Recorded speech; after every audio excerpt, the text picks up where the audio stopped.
Hello and good day. My name is Michael Campbell, VP for Quality Solutions and Consulting for Velox Health Metadata. Today, I'm pleased to announce release 1.81 of the Velox Payer Enablement Platform, which includes a number of different time-saving and economizing devices, including medical record validations, which are now 100% on platform, and enhancements to the rate checker. Collectively, between these updates, we have eliminated, for a plan like Contento, which had 6 submissions, over 24 individual spreadsheets, which needed to have been previously completed for your audit engagement. So without further ado, let's share what these updates are. So you should see on your screen, I have opened to the rate checker page for Felice Health Plan. We've already uploaded the 23, 24, and initial for 25. You will have noticed that we've added columns for the EP, which also for measures that have measure counts or member counts are also included. We've also broken out different columns for the auditors and the payers, so there's no more commingling of those accounts and ensures that only authorized users for each of those two different organizations can access and update comments. So let's see what happens when we upload the MY25 preliminary. You'll see we've also added changes to the upload page where you can upload traditional XMLs coming from your traditional vendor and the IDSS. And shortly, you will also start to have XMLs for digital reporting, which you can upload to the same platform for parallel or comparison. So let's go ahead and upload preliminary MY25. We'll select preliminary, of course, because we are now still in the late March to early May time period. Upload.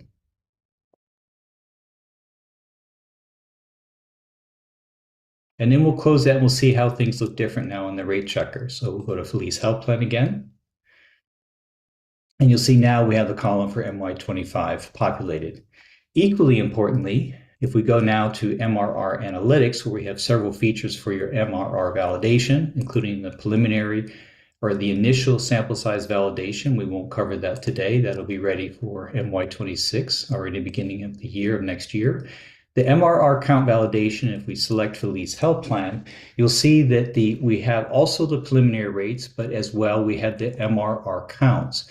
As most of you are aware, by May 1st, which is Friday of this week, you must be able to attest to the accuracy of those final counts. So we read simply off the XML file that we've already uploaded and allow you, if you need to, because there may be differences between when you upload the XML file and when you finish your hybrid review, make adjustments. So let's say, for example, for the 3 to 11, we had an increase of an additional record. That means our total as well for BMI percentile will go up.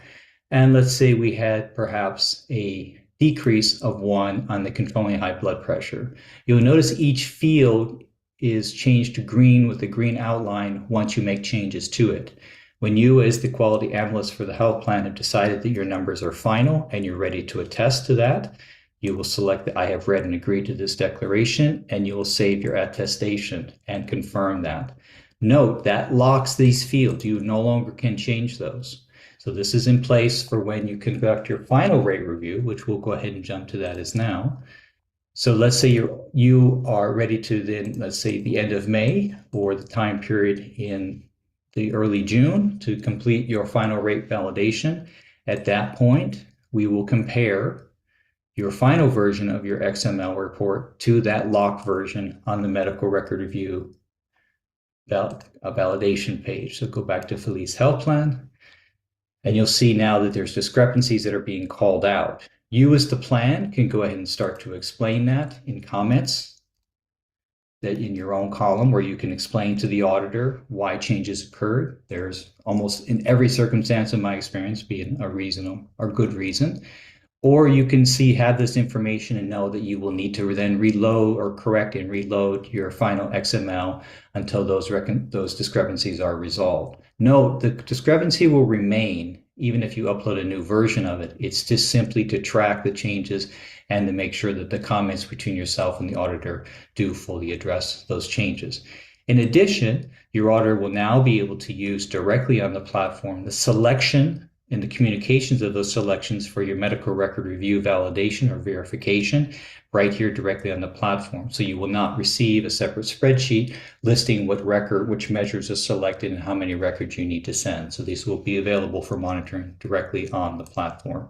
So many changes coming as well on your digital quality readiness. Those of you who did not get a chance to see our CEO, Michael Klotz, and CMO, Michael Barr, present for NCQA just this month, we'll provide a link as well in the email so you can watch and learn about what Velox is doing to help prepare health plans for digital quality. Thanks so much. Have a lovely week. Bye now.